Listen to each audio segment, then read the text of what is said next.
Who would you choose? The schizophrenic ex-partner who blows hot and cold, tries to bully you from time to time, but is considered to have enjoyed a special relationship with you for many years? Or the former partner who you dumped but is now in a forgiving mood whilst you realise it was a big, huge mistake to leave them in the first place?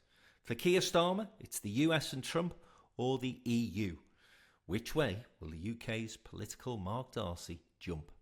Welcome to the latest Downtown Den Politics podcast. The return of the sausages. All sorts of things that I would have wanted as a kid that I couldn't have, right? Famously, Sky TV. How'd that happen? I guess I just forgot what was going on. They're eating the dogs, the people that came in. They're eating the cats. Hey, it worked. Yes, welcome back to the Downtown Den Politics podcast. I'm joined as ever by our very own golden oldie. It's Jim Hancock, of course.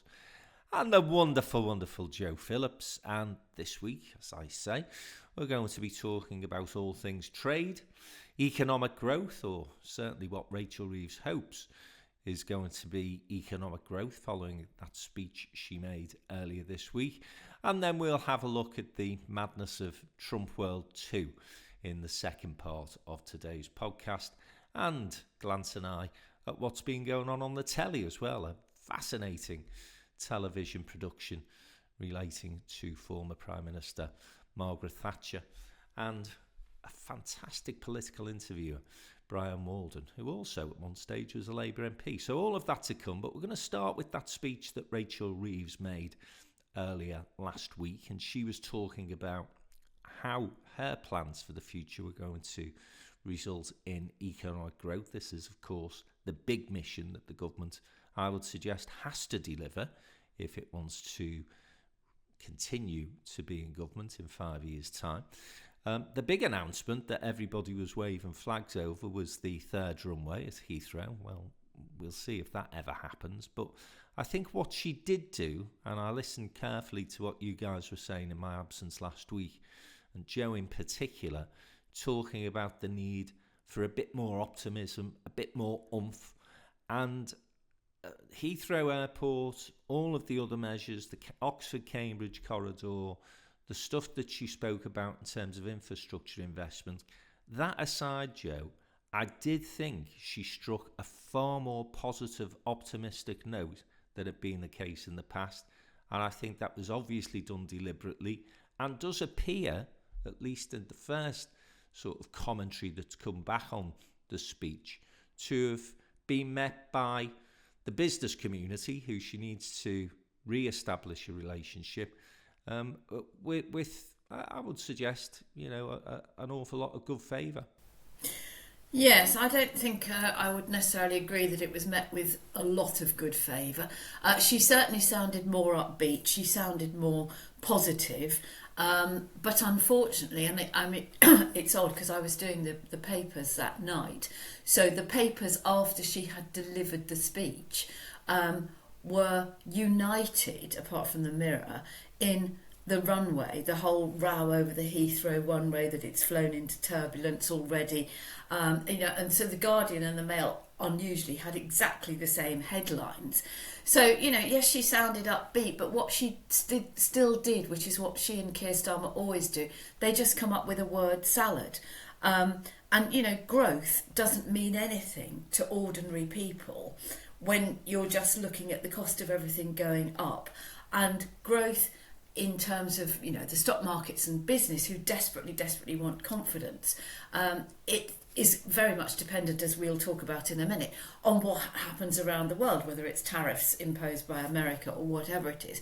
And so you've got Heathrow, which is, way off in the distance, and whether or not you think it's a good idea when you should be doing more stuff on other infrastructure, and it sends out mixed messages on climate change, and you ought to be doing more for the Midlands and the North, or whether you're looking at the Oxford-Cambridge corridor. None of this is new, they're just rehashes. But what we've seen since is that the Heathrow report that she used to justify it was a report commissioned by Heathrow Airport itself, And something that I know Jim feels very strongly about, AstraZeneca pulling out of a very big deal. Yeah, I mean, I push back a bit on that, Joe, because I think, okay, it was inevitable that the Heathrow third runway was going to be the standout headline, but there was an awful lot more in that speech, and actually a lot of investment that is going into the north of England through the mayoral combined authorities, mayoral-led combined authorities, not just the northwest, but also into the West Midlands. So we did an event with Richard Parker recently, and he was talking about the additional investment that the government is going to make and the additional powers that mayors are going to have that will release some much needed investment to things like the skills and education agenda, for example. But I think she did need to sort of raise the bar in terms of ambition, and that's what the third runway for Heathrow signals. As I say, I'm doubtful as you are as to whether that will happen. But there was also, of course, an announcement around the regeneration of Trafford, with Old Trafford being the catalyst for that particular improvement. And before we get into a conversation about AstraZeneca, I have to tell you, because I have had conversations, as you can imagine, over the weekend over that particular deal, it's not as simple as AstraZeneca perhaps are trying to make it sound. The goalposts have been moved, and not by the government. So we will see what develops on that particular story. But for me, Jim, as I say, I think it's easy to get ourselves into this doom loop of everything Rachel Reeves says is word salad, it doesn't mean anything, it's not taking us anything anymore towards growth. But actually, and I, again, take Joe's point, some of these things are re-announcements. But if she delivers some of these things, which is not the case over the 14 years previously, it's been talked about, but it's never been done, then actually, in 5 years' time, she'll be able to say, look, we've done Oxford-Cambridge. Look, the links with Oxford and Cambridge and the North, which are far stronger nowadays than they used to be, have actually developed into job creation across the country. And we are serious about those key, and I think this is key, changes and reforms to planning. If she pulls that off, or if Angela Rayner, more importantly perhaps, pulls that off, then I think they've got a chance of delivering some growth. Yes, I mean, the generous interpretation in the wake of her speech is that she has shown a bit more energy. I sort of felt it was a bit sort of copying sort of the Trump's frenzy a bit, thinking, oh, that sort of thing might work. You were asking her to do that last week, you two. you were saying we need a bit more Trumpism. We need her to be, we need the government to be optimistic and to come out with all sorts of shite. And now she's done that in terms of Heathrow, I think, to an extent. You're criticising her. Come on, you can't have it both ways, can you? Well, let's see what the business community, I think, I didn't see a lot of evidence that they said, whoopee, we're on our way. But I think you make a very important point that a lot of this is longer term, and we are judging it in 6-8 months of the Parliament, and we need to judge it in 3 or 4 years' time. I mean, but unfortunately, we're required to come on this podcast and offer our weekly commentary on this. But so you're right to say that, and all the pieces could fall into place, and the thing could look completely different in 3 or 4 years' time. The problem is at the current time, 6 or 8 months into the government, people still aren't feeling better about things, and this is what's still causing this pervasive gloom. Maybe the arrival of the spring tulips and so on will change the mood, but I still think the government's in a difficult position, and I'm quite anxious to hear anything more you have to say about AstraZeneca, because from a simple observer's point of view, okay, you're hinting that AstraZeneca have massively changed the goalpost, but all I would say is, this was Merseyside. Greater Manchester's getting this help around the United Stadium. So there's more, once again, Greater Manchester's getting it. Nothing about the Mersey barrier, which Steve Rotherham might have liked. And then we get this announcement from AstraZeneca, who were actually quoted in Rachel Reeves' speech. She quoted them favourably. I mean, she must have known these delicate negotiations that you seem to know a lot about were going on. And I just think if it was a difference of £40 million for an industry that's at the forefront of what we want to be doing. You know, this is the cutting edge jobs of the future. That's what AstraZeneca represents. From a public health point of view, we need to scale up our virus work in this country because we haven't got anywhere else that makes these dealing with viruses and so on. And we saw what happened during the pandemic. And finally, that Merseyside always needs a boost. You know, the fact Liverpool that City region, Jim. Liverpool City region, yes. Old habits die hard. I remember, what was it, Kiva Coombs? Those are the days. But you know, for them not to say, go on then, if it's an extra 40 million. I get this point about billion-pound multi-global companies taking the mickey out of the British taxpayer. I imagine that's partly at the heart of it, but I just think that's a catastrophic decision to have been. Well, I don't think it's catastrophic in the context of what else is happening in the Liverpool City region and some of the fantastic indigenous health companies that we have in this city region as well, and some of them are fortunate enough to be members of Downtown in Business, and we work closely with them, and I think you'll see growth through them. But, you know, as somebody who was brought up in a new town of Skelmersdale that saw governments hand out sweeties to people like Courtall's and many other multinational companies, only to see them set up shop and then 3 or 4 years later disappear, taking all that cash with them, and the jobs and the infrastructure went as well, of course, then I can well understand why government officials are saying, hang on a minute, but why are you asking for Y when you'd agreed X with the previous government? So let's see the detail of what AstraZeneca have been asking for. And again, yeah, it's easy to say it's only £40 million and look what Manchester are getting. But in the end, it's about outputs and outcomes. And if there's a lack of confidence that AstraZeneca are going to be in the city region for the long term, then I would imagine that could be one of the concerns that has been expressed. But as I say, let's see what comes from the conversations and the details that emerge. I want to talk about the broader point, though, because if Rachel Reeves has set a more optimistic tone, and again, a little bit of pushback from me, I, of course, very much a LinkedIn person as far as social media channels are concerned, and many business leaders took to that platform to say, oh, this is a bit different, this is a bit better, we can start to look ahead with a bit more optimism now. Of course, whether or not Heathrow, the third runway, Old Trafford, and all of these other things happen, will really pale into insignificance if we can't, in my view, reset our relationship with the European Union. And of course, what the government is challenged with now is having to balance that resetting with the lunatic that is in the White House, who has incredibly basically slapped 25% tariffs on a country who you will certainly put in the top 3 of American allies in terms of Canada. So how does Keir Starmer, how does Rachel Reeves, and in fact David Lammy in this context, I suppose, begin to navigate their way through this schizophrenic president? And should they be too bothered? Or should we, Joe, just be going straight to the EU and saying, come on, let's get a deal done, guys, because this guy's lost the plot? Well, yes and no. I mean, absolutely. If ever there was a reason to drive us into the arms of the EU, and Keir Starmer is there today and he's having dinner tonight with the other EU leaders, first Prime Minister since we left 5 years ago.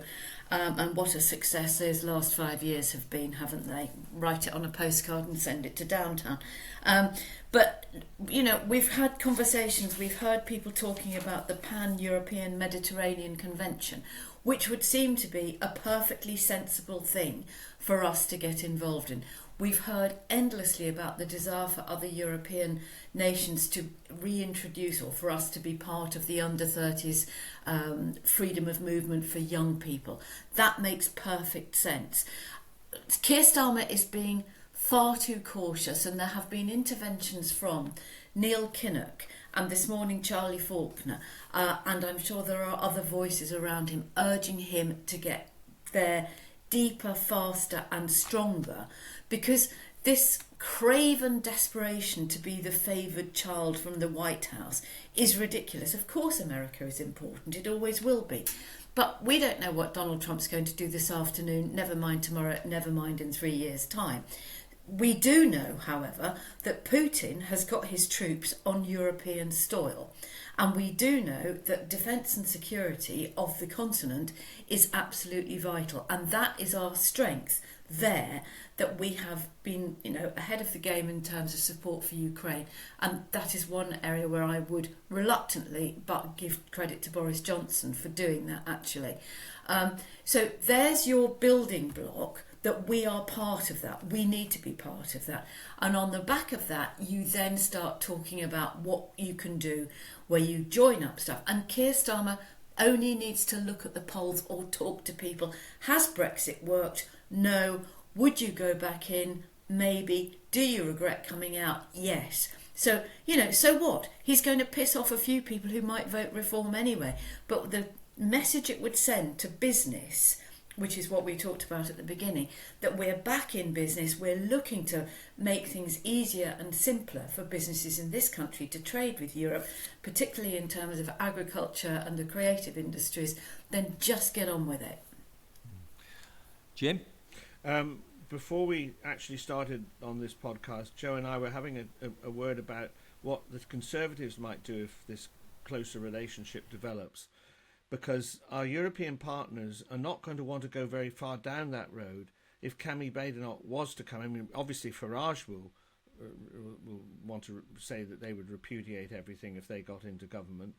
But what is the Conservatives going to do? Because if the Conservatives are going to say, anything that the Labour government agrees to that brings us closer to the European Union, sort of EU light, we're going to repudiate, it might put a real brake on any of these negotiations. So I just put that out there. But I do agree that notwithstanding that, we should see less timidity from the government, and they should embrace our European colleagues. I mean, Starmer is, to be fair to him, trying to sort of work with three stools here, because he's also got one eye on China, and I understand he's going to be the first British Prime Minister for a very long time to go to China, because he obviously wants the trade with China. So there's China, the EU, and then there's a highly volatile United States. So it's a very difficult balance for him. He's trying to keep all these ducks in a row. But I mean, if it comes to it, I think Jo and I are on the same page. That if we have to choose, then it has to be Europe, and we'll take the tariffs hit along with our European colleagues and work out a different relationship. I mean, one other thing to say is that, I think you want to talk about Trump more generally later in the programme, so I'll leave it at that for the moment. Yeah, the shadow business secretary or foreign secretary, I'm not sure who, said on Sky News yesterday that Starmer should be reaching out to Donald Trump and the United States rather than the European Union. So I think we know where the Conservative Party are going to go with this. But of course, if Labour can strike a deal that then delivers growth, it's going to be very difficult for the Conservatives to row back on that. So I think Starmer, Reeves and co need to be far bolder, far stronger in terms of saying it's time to reset that relationship with the European Union. All of the evidence now tells us that Brexit has been economically an absolute disaster.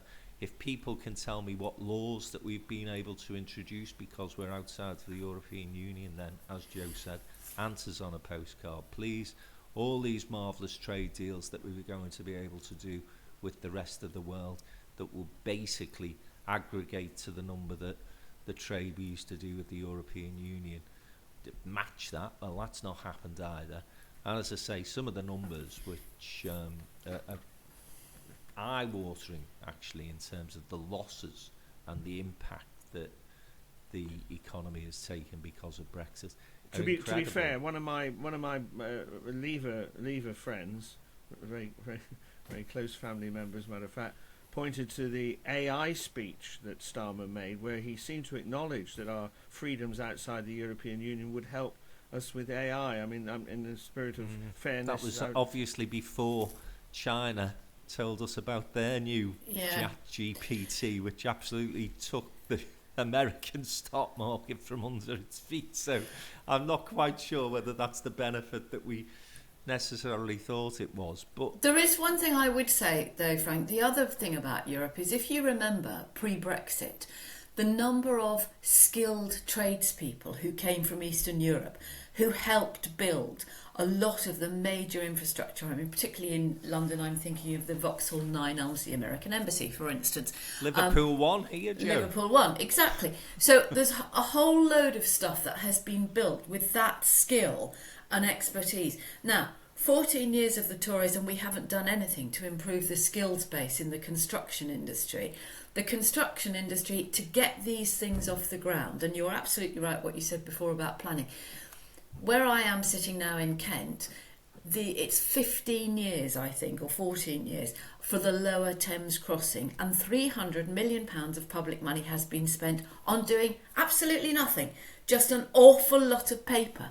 But, you know, even if you were to say, right, okay, forget all that, never mind the bats, bugger the newts, let's get going. Do we have the people who could do it? And the answer is no, because we haven't invested in that skills training.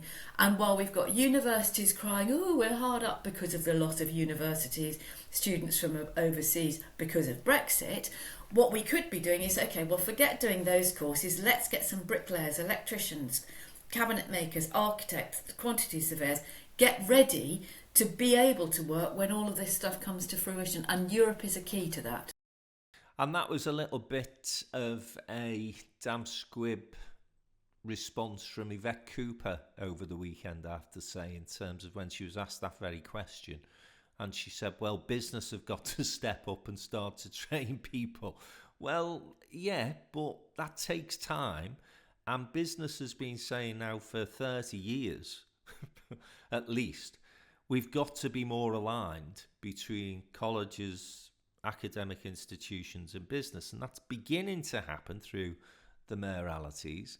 But, you know, again, I have to say to Yvette and others within the Labour Party, it was that obsession with sending everybody to university that actually stopped us getting people into trades, traditional trades, because every kid and then every parent in the country thought that if you did that, you did an apprenticeship, if you went in to be a construction worker or a spark or a plumber or any of those other things that we desperately need now, then it was a bit demeaning because you had to go to university and get yourself a degree in tiddlywinks. So, you know, I think the Labour Party and the Tories, of course, have to take joint responsibility for that. And in the interim period, whilst we're training all of these people who want to go into the construction sector or wherever now, what we're going to do? And the obvious thing to do is reintroduce a level of freedom of movement that does provide us with the workforce that we need, at least in the short to medium term. That brings challenges of its own, of course, because if you're Polish or Romanian or from Europe, do you want to come on a short-term work visa? But nonetheless, these are the conversations that they need to have. These are the sort of negotiations that need to take place. And I do despair at the timidity with which the government is moving forward with these resetting negotiations with the European Union. Because as you say, Joe, every single poll shows you that people realised they were duped, realised that they were conned, and recognised that we're no better off, in fact we're worse off than before we left the European Union. I also have to say, I'll put this to you, Jim, if there was a referendum held against the backdrop of where we find ourselves today, Donald Trump in the White House, Putin on the borders of Eastern Europe, I think we'd have a very different result, wouldn't we? Yes, I think we would. Again, being in the spirit of fairness to the government, I think what they fear is that, although I think it probably would go in favour of us rejoining the European Union, it would be preceded and indeed succeeded, I suppose, by the sort of levels of bitterness and division that the country can ill look forward to at a time of economic fragility. The Conservatives and Reform would, go berserk at the prospect, and it would be a very bitter a campaign once again. So I imagine that's the reluctance about this. And once again, the government are in a difficult dilemma. Winning at some point, though, Jim, you've got to lead, haven't you? Yeah. And you've got to say, look, you absolutely lied during the referendum campaign. All of the things that you said would happen, the additional money for the National Health Service, an easy trade deal with the European Union, followed by 999 other trade deals with countries from around the globe, followed by the sunlit uplands and everybody having more money in the pocket. 5 years on, none of that has happened. In fact, the absolute reverse has happened. And I'm sorry, but you have to be an absolute dickhead if you still think that coming out of the European Union was to the benefit of our country. And I know that we get this pushback of, oh, you can't patronise people. People voted to come out of the European Union for all the right reasons and they were fed up.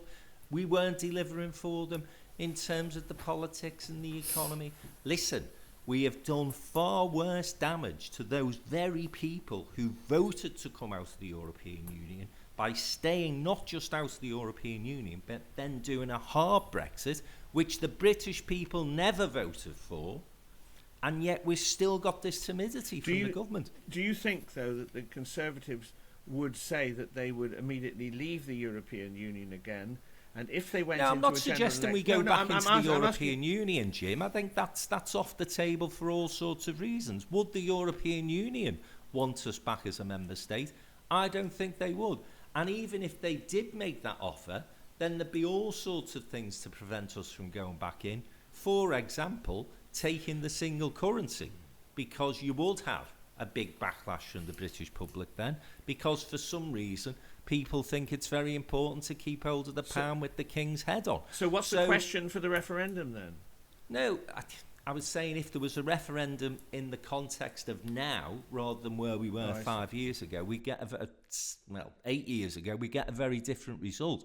I'm not suggesting that we try and take the UK back into the EU, because I don't think they'd have us.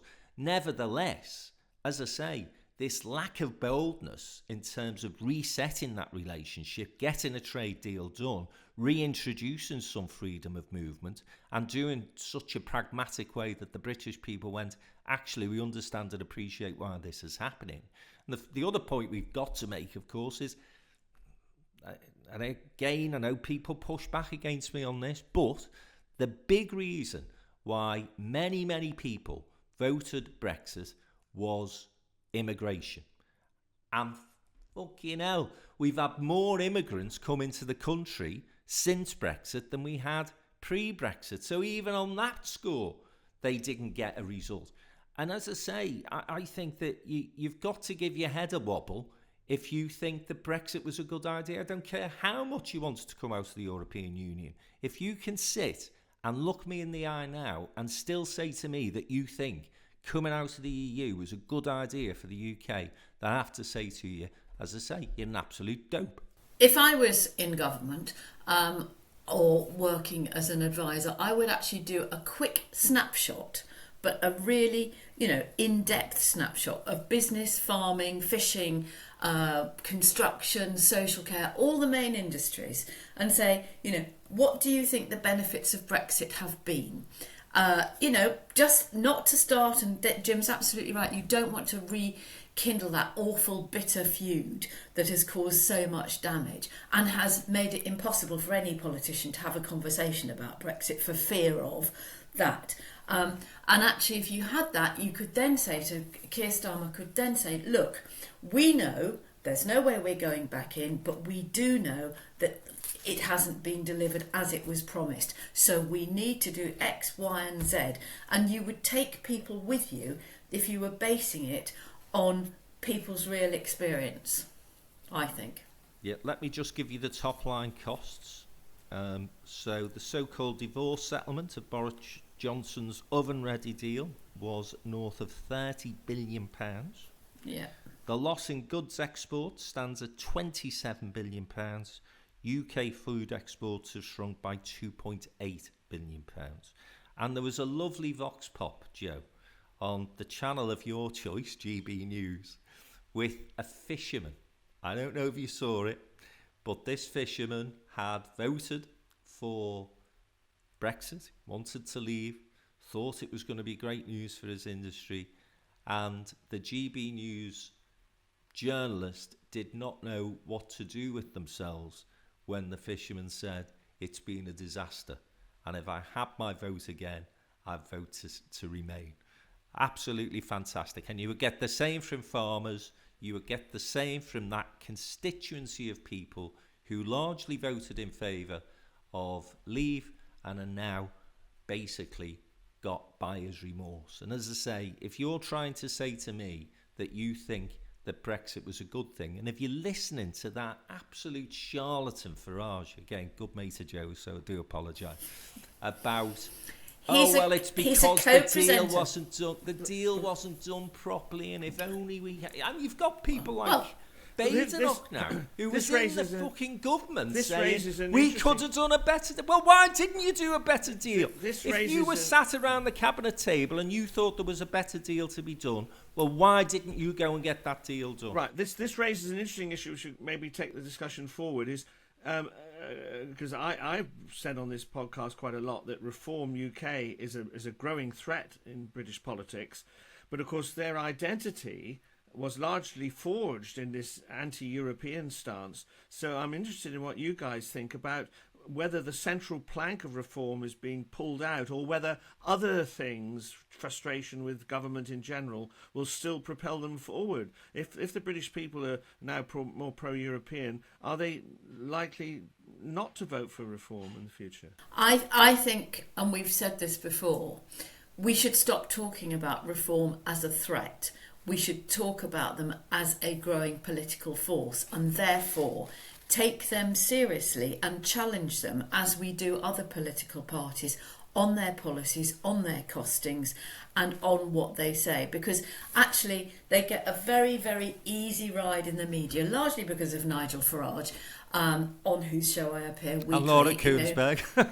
Well, yeah, and you know, if you took Nigel Farage out of the equation, they wouldn't be getting quite so much coverage. But they are very rarely challenged on any of their policies or any of their utterances. And it's all about immigration. And as you rightly said, Frank, you know, immigration has gone through the roof, with people coming from places other than the EU to fill the jobs that we can't fill and that were filled in previous times by people from the EU who'd come over and go back again. So I think, you know, we shouldn't be talking about reform as a threat, because that gives them cover to say, oh, nobody likes us, they think we're fascist, we're not. Yeah, okay, you're a serious political party, you're making great inroads, and we can understand why people find you attractive, because you've got that momentum and that busyness and that whole sort of Trumpy, and we can get stuff done, which, you know, we all know is absolute codswallop. But hold them to account. Start asking them and challenging them on the figures they produce, on the comments they come up with, and take them seriously, and we'll see where they stand. I wonder, Jim, whether it's not so much the European question that will do for Reform and Farage, but Trump's second term. I wonder whether the Brits are looking across the pond thinking, oh, do we really want that? Because it's okay to go onto Twitter and look at all of the comments saying how fantastic the orange one is. But actually, when you talk to most Brits, and this is whether you're, as I was last week in Skelmersdale, talking to some of my old mates, or whether you're in a business forum, or whether you're at the match, and it's been a joy to be at Goodison Park for the past couple of weeks, I have to say to you, James. Hope you noticed our victory over West Brom. Yeah, it was very good, that, Jim, wasn't it, for Plymouth? People are not as aggressive in this country, I would use that term, wanting the politics to be as charged. And in fact, you made the point, didn't you? We don't want another referendum. People will go bananas if we said we're going to have another referendum. I think similarly, they look at what's happening in the States and they think, oh, no thank you. That might be the thing that kills reform. Well, that is going to be the interesting question.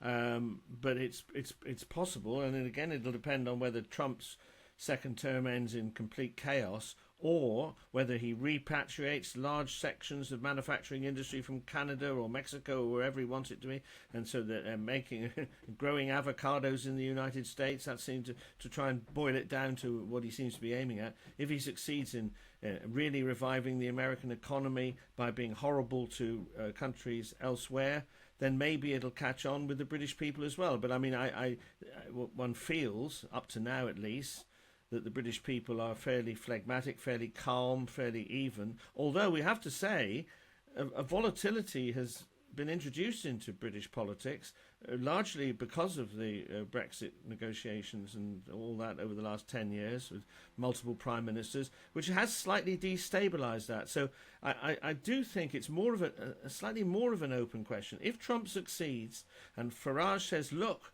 that's the way to do it, bust the establishment, they're holding you back, and bearing in mind that dreadful survey the other day about young people who seem to want a dictator, you know, I think you're right, Frank, but I just put a little caution in.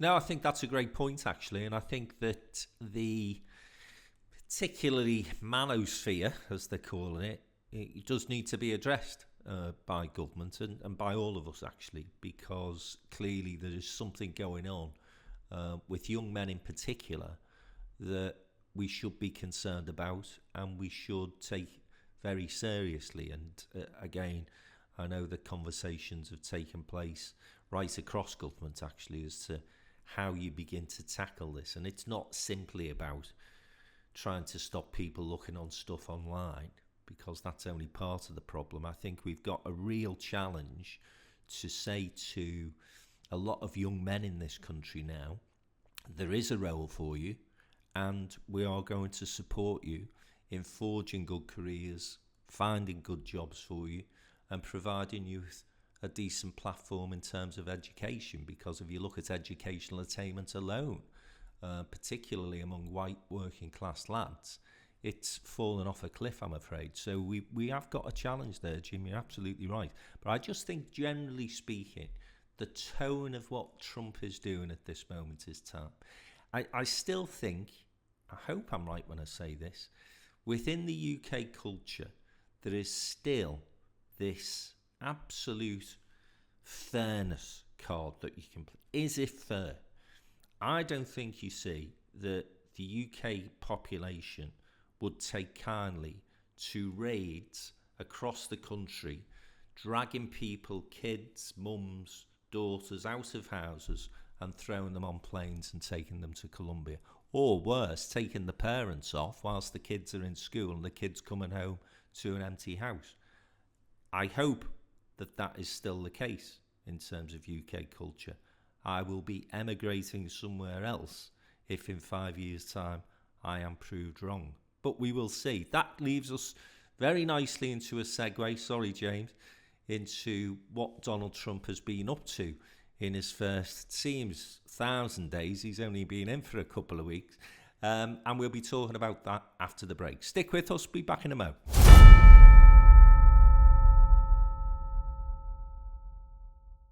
Welcome back to the Downtown Den Politics Podcast. Me, Frank McKenna, joined as ever by Jim Hancock and Jo Phillips. And we're going to be talking about Donald Trump 2.0 and the start that he's made since taking full control of the White House, although it seems that once the result was announced, he assumed the presidency back in November, to be fair. Joe Biden appears to be a president of long past. James, before the election result was announced and as he prepared for his inauguration and beyond, lots of commentators suggesting, well, Donald Trump will make these threats and he'll talk about mass immigration, he'll talk about tariffs, he'll make all these sort of outrageous statements. But when it comes to it, it's all about the deal. He's not going to do any of those things, really, and he's more interested in driving forward the American economy and delivering what the American people voted for, which was basically, from what I can gather from all the vox pops and the evidence I've seen post-election, cheaper eggs and gas. Well, surprise, surprise, gas is going to go significantly higher in price due to the announcements he's made as far as tariffs are concerned. And even eggs have gone up in price, would you believe? So, Jim, what are you making of all this? Is this initial chaos going to settle down? Is Trump going to say, look, Canada, look, Mexico, I needed to rattle a few sabres, but let's sit down and negotiate a better way forward? Or is this what we can expect to see over the next 18 months to 2 years before the midterm elections perhaps rein him in a little bit? Well, it remains to be seen. I mean, Colombia, of course, when 2 plane loads of deportees were turned back and Trump put tariffs on them, they immediately caved. But we've seen, particularly with Canada, Trudeau in his dying days in office, and also Carney, I forget his first name, the former governor of the Bank of England. Mark, thank you. Good Evertonian as well, by the way, Jim. Mark really? Carney. Yeah, really? big Evertonian. Who's likely to be the incoming Canadian Prime Minister, did an interview on Newsnight on Friday, and made it quite clear that Canada is an independent country and is not going to be pushed around, and so therefore they've imposed tariffs. So at the moment there's an escalation. I know what you're saying, that it's a sort of temporary thing and Trump hopes to wring concessions out, but the danger is that the escalation has now happened on the other side. He's now threatening to further escalate. So it's a pretty grim picture. I mean, it's set against the background of 2 or 3 other things I want to say, which is that all, and I don't want to overdo this, but all sort of semi-dictatorships have fawning admirers, and he's got a cabinet. He seems to be getting all these people approved by the Senate, or there's 1 or 2 still in doubt. But then I have to say this, Peter Mandelson's reversal of opinion about Donald Trump last week was frankly embarrassing. I mean, I know he wants the job, but really, to say I was wrong, I've seen the light. It is literally embarrassing. I was duped by an Italian journalist. It's just amazing. And then the last 2 other things, on the international stage, this sort of suggestion that he's going to take control of Greenland is apparently being taken quite seriously in NATO circles. Not only is it an act of aggression against a fellow NATO member, which Putin will be delighted about, but also it undermines our case against Russia about seizing territory, and gives them encouragement in Ukraine, gives China encouragement in Taiwan. And the final thing is, I don't know if you saw this really disturbing story, that Trump freed all these people that had committed violence in trying to overturn the 2020 election. And they were all met with private jets, proper clothes to put on. They've been feted in their communities by the Proud Boys. And a commentator said that you've got a president of the United States who's now let it be known that it's okay to commit political violence, that you'll get off with it. So I think it's we liberals can sort of overdo it, but I think it's a pretty grim picture at the moment. I don't think you have to be liberal to be absolutely appalled by some of the things that Trump's done. One of those people who was released, by the way, from the January 6 riots has already been shot dead after an altercation with police. So that perhaps wasn't the best news that he and his family had hoped for post-release, but there you go.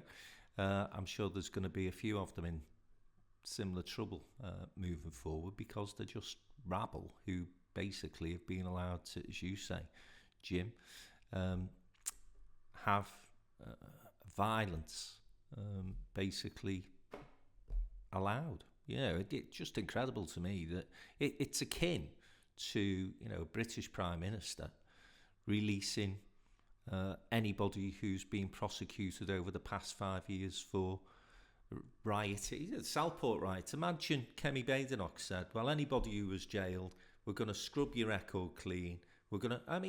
Just totally outrageous. As I say, I don't think you need to be liberal to be outraged by it. And then on top of all of that, Joe, you've now got Trump removing security detail from people who have had threats of violence, of murder, assassination, not just from the indigenous lunatics within the American society, Proud Boys and so on, but from states such as Iran. And Trump's just gone, well, you're on your own now, guys. I know that you did my bidding for me with Iran, but, you know, you subsequently didn't support me over saying the election that wasn't stolen was stolen, and so you're on your own. It just absolutely astonishes me. And the other thing I'd like to get your view on, Jo, is what are the media in the United States doing? Because it seems to me that they've been cowed too. Yeah, absolutely. And, you know, I know we complain about the BBC, but I will defend the BBC till my dying day because it is impartial as best as it can be. America doesn't have that. It doesn't have national newspapers in the same way that we do.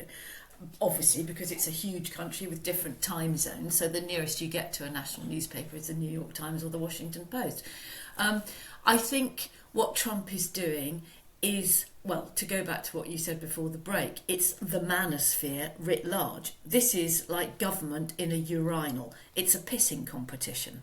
And he's surrounded himself with dangerous people like Elon Musk, who has now got control or access to government funds, the government, treasury machinery, if you like. And what we are seeing is everything moving at pace with nobody saying, hang on a minute, Mr. President, this is a bit extreme, which, you know, we know that's what he does, but he has now surrounded himself with people who will want to be more extreme than him in order to seek his... I mean, it is almost medieval. It's almost like the medieval archbishops seeking favour from the monarch. And I think, you know, when you hear what Trump said before they had even got all the bodies out of the water after that plane and helicopter crash about diversity, inclusion, targets. I mean, the very notion that anybody could say that and still be in office is disgusting. What I would like to hear is a little bit more patriotism from the Conservative Party and the people like Suella Braverman who are in America or have been in America around this thing, saying, hang on a minute, you know, this is wrong. We like what you're doing on X, Y, Z, but this is wrong. Nobody says no. The media don't say no. Nobody's criticising him. They're just letting him run riot like a toddler, being indulged. And I think as they begin to dismantle the pillars of government, I mean, he's laying off people left, right and centre, from the judiciary to welfare to employment to, you know, rules and regulations on all sorts of things. Once that starts to trickle down and people who might have voted for Trump suddenly go, hang on a minute, you know, why can't I get this check for welfare, or why can't I sort out this housing, or why is this construction project being stopped, or, you know, and you look at people like Kennedy for the health secretary. You know, I mean, I would say to anybody, whatever you think, read Patrick Cockburn in the eye, who had polio as a child. He just missed out on the polio vaccine in the 1950s. You know, you want to stop vaccinations against what? Measles, you know, all of those things. We've managed to get rid of so many diseases, and you've got a man who's happy to bring it back. And I think the honeymoon period will end quite abruptly, but not before an awful lot of damage has been done. He's got Netanyahu here today, there today.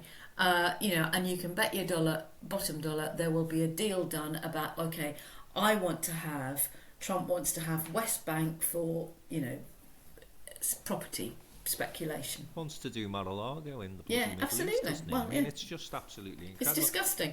And the Democrats need to get their act together as well, don't they? Because they are acting as though they've bloody taken the Kool-Aid as well, and Trump won by about 10 points. He won by a point. Yeah. In the final analysis, but they are hopeless, and it's just incredible. And they need to come up, because I mean, unlike here, where, you know, even if you live in a different country, you know who the leader of the opposition is usually, but we don't know who the leader of the opposition is in America. There isn't one. Someone's where got to emerge, haven't they? Yeah, You've absolutely. not got the Nancy Pelosi character, have you, who's going to step up? But you've got to try. I mean, just one other point on some of the things he's done, and perhaps something that's gone under the radar, but this huge cut in international aid, and people, again, you see, in this country will go, oh, that's good on Donald, you know, we give too much cash to these bloody foreigners, we need to be looking after our own. And I heard a health expert on CNN saying this top headline might look fantastic to the MAGA crowd, but he's just actually cut a budget that helps us contain malaria in African countries. And if we stop doing that, then guess what? We could end up with another pandemic at some point, because the aid that we give to these countries enables us to monitor, to prevent, to cure before it comes to our shores. So again, it's not simply that we give this money just through and for philanthropic reasons. It's because it protects us, and same with the Brits. And we've cut international aid, but not to the extent that Trump has. And then, this is another thing I'd like to get your view on, Jim. He is blatantly breaking the law by some of these executive orders that he's signed that go well beyond presidential power. And I just wonder what your thoughts are as to whether the Supreme Court, the majority of whom, of course, are now Republicans, will simply go along with this presidential power. And are we moving towards an autocratic state of America? Well, that is an interesting point. Of course, before it gets to the Supreme Court, of course, and court challenges have been put down to some of his measures already. Of course, he will play the same narrative as he played with his own personal court battles, saying, "Look at this. This is what I'm fighting against. Look at the establishment trying to fight back and trying to cage me in and prevent me doing what I want to do on behalf of you." You know, and so he will run that narrative against court challenges. But then, of course, in all likelihood, a lot of these things will come to the Supreme Court, and then it's a real test for these people. Have they become any more independent and judicial since their appointment, or are they just going to vote along sort of political lines? In which case, what you say is going to happen, because that is the definition of a totalitarian state, where you've got control. Well, you've got a meek media. You've got a very compliant group of people around you who are probably even more fanatical than you are, and then you've got a judicial system that's going along with it. I mean, that's more or less the full definition of dictatorship. Yeah. It is worrying. I think that far more concerning than his first term, when clearly he didn't have the first clue as to what the fuck to do, and he did have people around him who were putting the brakes on the more excessive policy positions that he'd taken. This time around, he surrounded himself with sycophants, and as Joe said, he's given this absolute lunatic, is the only word I can think of, Elon Musk, free rein to do all sorts of things. And we've been sat back thinking and hoping that there was going to be some big fallout between Musk and Trump, but I think the reality appears to be emerging that actually those two guys need each other so much that they're not going to fall out. They're going to have to make room for each other's egos. We wait and see.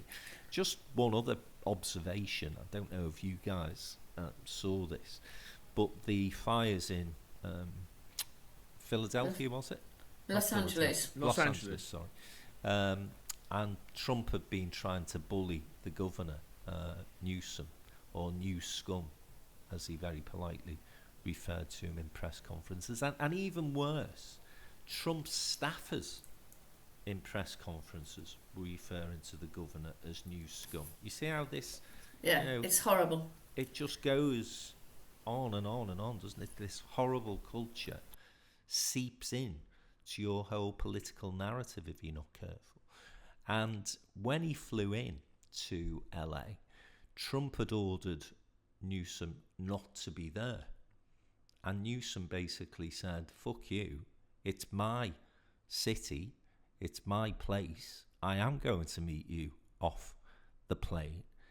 and he grabbed hold of Trump's hand, made him shake his hand, and the microphone picks up Trump saying, "Oh, Gavin, I've always thought you were a great guy. Let's get some deal done." And of course, Newsom was then able to secure the money that he needed to start to rebuild his city, his state. And the lesson for me in terms of just that very brief cameo is, like all bullies, you've got to stand up to them. And if you stand up to Trump, you've got a chance. I can't even imagine what he's thinking of Peter Mandelson, the point that you made, Jim. He must think, what a snivelling little toff you are. I can't wait to get you into the White House and really take the piss out of you. If the British government or any other government around the world think that that is the way to handle Trump, then I'm afraid they've read the runes wrong. And you only have to look at the Canadian response, as you've referred to, Jim. That's the way that you've got to try and manage this absolute lunatic that has now got the keys of the White House again. It's going to be a rough ride over the next couple of years, I'm afraid. But I think if we all bow down and just accept, well, it's the most powerful country in the world, we'll have to do what he tells us to do, then the world is going to be in a much more dangerous place in 2 years' time than it is even today. And I think it's more dangerous today than it has been for a very, very long time, Joe. Well, absolutely. And I mean, just this morning, since Trump's tariffs, which come into force tomorrow, absolutely no preparation. I mean, I know we talk about government being slow and bureaucratic in this country, but, there are limits, aren't there? I'm going to impose tariffs on Tuesday. Okay. So the effect on the stock market this morning, car makers' shares have plummeted. The FTSE 100 has plunged in early trading. So there has just been a global reaction, and this will continue. If he triggers a global recession, given that most of the countries in the world are teetering on sort of financial precipice, if you like, then the people in America will be hit too. And all those people who want cheaper eggs and cheaper gas are going to suffer, and they will think, hang on a minute, that's not what you promised. So there is absolutely every possibility that he is going to make everything a lot worse for the very people he says he's going to make it better. And I couldn't agree more with you, Frank. Stand up to bullies.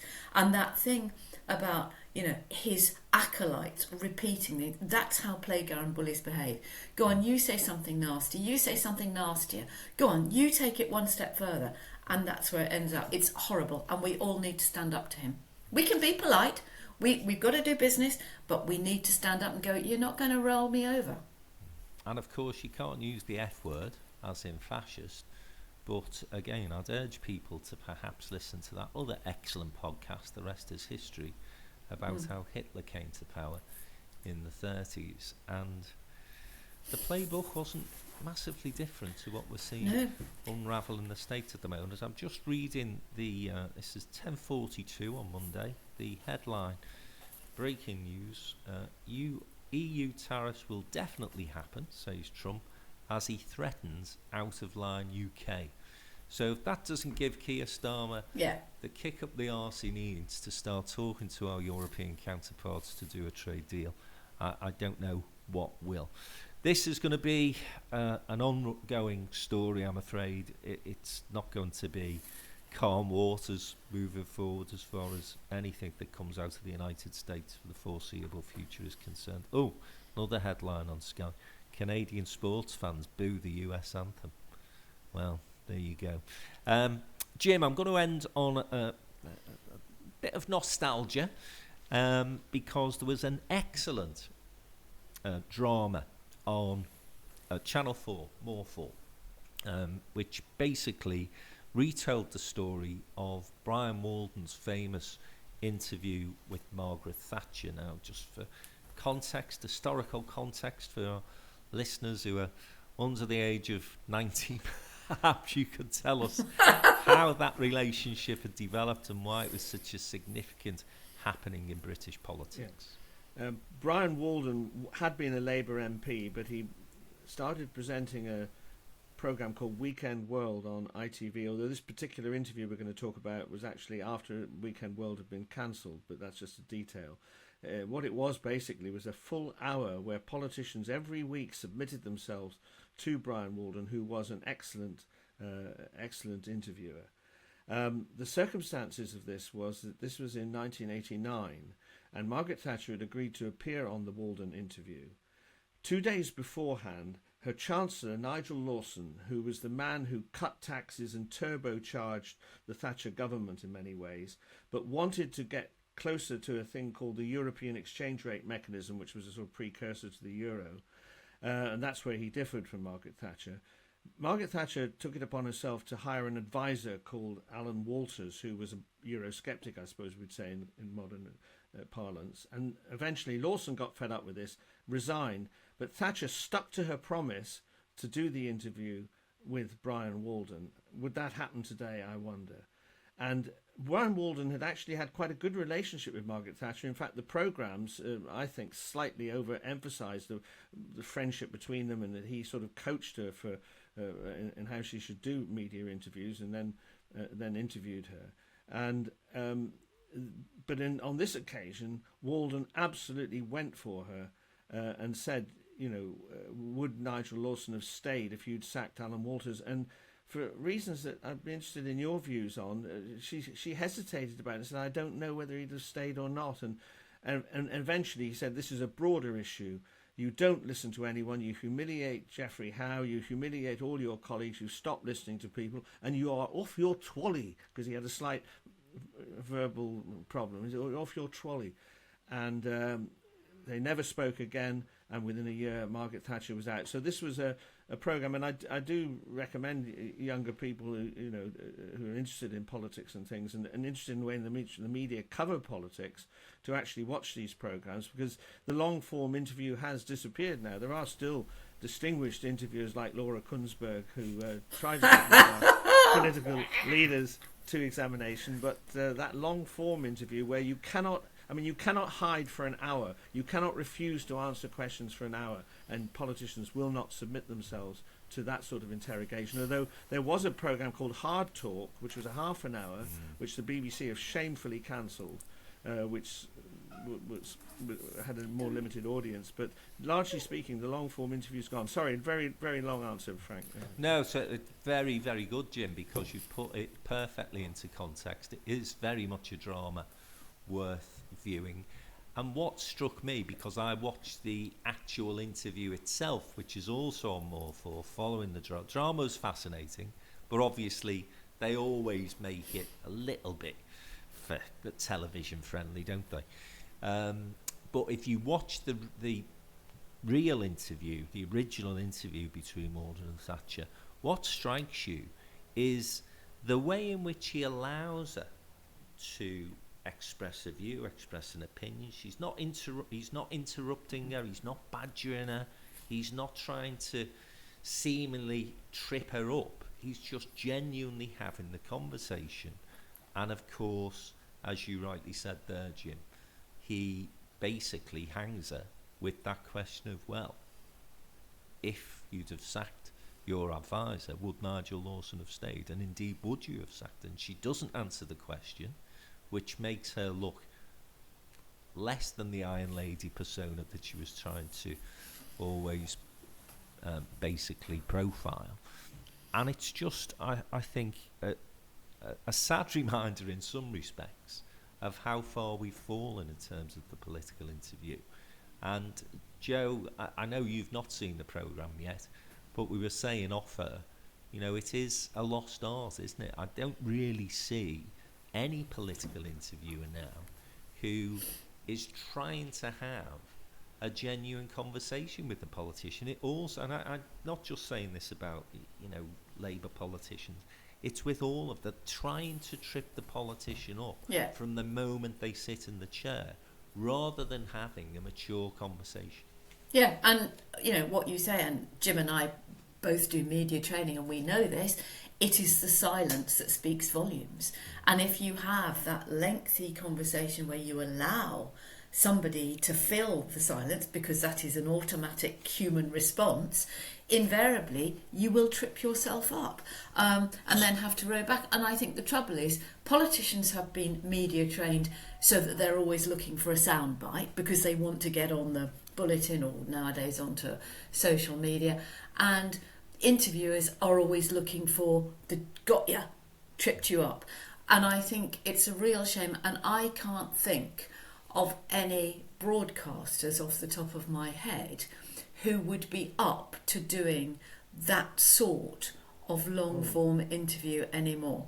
Andrew Neil. Well, Andrew, yes, but Andrew is in a case of his, he's in a league of his own, I suppose, and he's now on Times Radio. But yes, he was probably... He's older than you as well, Jim, so... Just one other thing to say is that the reason Weekend World was cancelled, and it's certainly the case now, if you talk to a television executive, they say there isn't the appetite for it. The public do want short, sharp interviews, so let's put some responsibility on ourselves. They won't sit through an hour. I mean, No, well, it used to be required viewing. I mean, I never watch the Sunday morning political programmes anymore. I mainly because I can't bear them, because they're so formulaic, and also I'd rather be in the garden or sailing or doing something else on a Sunday morning. Swimming. But it used to be that you would watch those programmes because you'd learn something, and actually you don't learn anything because both interviewer and interviewee are shadowboxing all the time. Yeah, I find it difficult to watch now. I thought that there was a clip I saw last week from Kay Burley referring to Rachel Reeves. I'm not going to repeat the phrase, but was absolutely disgraceful for, talk about the sisterhood. Bloody hell. And then you see... even of this weekend just gone, you see the clips of the interviews which Yvette Cooper and others have done, and it really, you're absolutely spot on, Joe. It's shadow boxing. It's as if the interviewer's trying to make a bit of a name for themselves rather than to be someone there who is trying to get information for people who need it, which is the electors. They're the stars of the show now, aren't they? Yeah, it's all about them. But Kay Burley is probably, if all reports are true, is going to be, if she's still at Sky, behind a paywall, because Sky is suffering, which leaves us then with BBC, ITV, Channel 4, which is not what it used to be, and BBC News, which has now become like hotel TV, and the rise of GB News, which again comes back to the need that we all need to be countering it and calling out. They've got some great contributors there, I believe. They've got some great contributors, particularly on a Tuesday night at 7:00, Jim. But we need, all of us need to call out the out of context, the disinformation, the inaccuracies, the lack of balance. That's what Ofcom's for, and it's a bit like reporting crime. The police aren't going to bother, but if they haven't got a reported crime, they'll say, crime's gone down in our area. Yeah, but I mean, part of this is the pressure of time. These interviewers are doing this. They haven't got Brian Walden's hour, and also the other huge thing, of course, is social media, which almost requires sound bites. So there's a lot going on. It's not. A lot's happened since 1989. I take your point to a point. But then you have these very long form podcasts. Exactly. That literally are getting hundreds of thousands of listeners. That is true. Not quite up to that scale at this moment in time. But things like The Rest is Politics, News Agents, Rest is History, I mentioned earlier. These sort of podcasts are getting a listenership. And sometimes you wonder, don't you, whether we've gone focus group mad and we take the opinions of 20 people sat in a room rather than taking a little bit of initiative and saying, well, let's give it a go. Let's see if, those long-form interviews do actually work. And, again, it'd be interesting, wouldn't it, to see if the Beeb, in particular, you mentioned Hard Talk, which I think great point, but if the Beeb in particular said, well, we're just going to fly a kite here and do, let's say 12 weeks, or long-form interviews with getting a politician in the room would be interesting to see who'd sign up for it. Yeah. But even if you started off with people like, I don't know, Heseltine, who I heard being interviewed this week about his new book, excellent interview, still as sharp as a knife, that guy. I would be interested to see whether or not we are perhaps not being as kind to the British public as we need to be, James. No, and I think called them all dickheads in the first part. And I think podcast, the point to say that. The point you make about book interviews is, there are literary festivals, book festivals, and book tours around the country, and they are by and large sold out with people like Michael Heseltine, Polly Toynbee, Frank Gardner, Alan Johnson, all of those people who are out there, and people will make the effort to buy a ticket and turn up and go and listen to them. And I think, we can say, the public have got an appetite for, short, sharp stuff. Well, the public have got an appetite for ultra-processed food, and look where that's got us. Yeah, just 2 points. One is that you're absolutely right. There is seems to be an appetite for long-form podcasts, some that maybe last 1 minute 13, just to look at my particular screen at the moment. Hope people are still with us. But they are largely commentariat people doing this at the moment. The trick would be to, and also the book festivals are largely retired politicians. Yeah. Frank's detected the appetite for long form, but would current politicians, people who are making decisions, would they submit themselves to that sort of duration? I think you'd have to. I think you'd have to have the negotiation, wouldn't you, on a serious note, and say, this isn't going to be a gotcha interview. This is going to be a genuine, let's get your opinion, let's have the conversation. Now, look, if the politician trips themselves up, then that's the politician's fault. But at least give a bit of space, a bit of breathing space, some room for us to have. And the irony is that, if anything, the issues that we're dealing with now are far more complex than they were back in the 70s, 80s and 90s when these long-form interviews took place. Politicians actually do need that sort of space.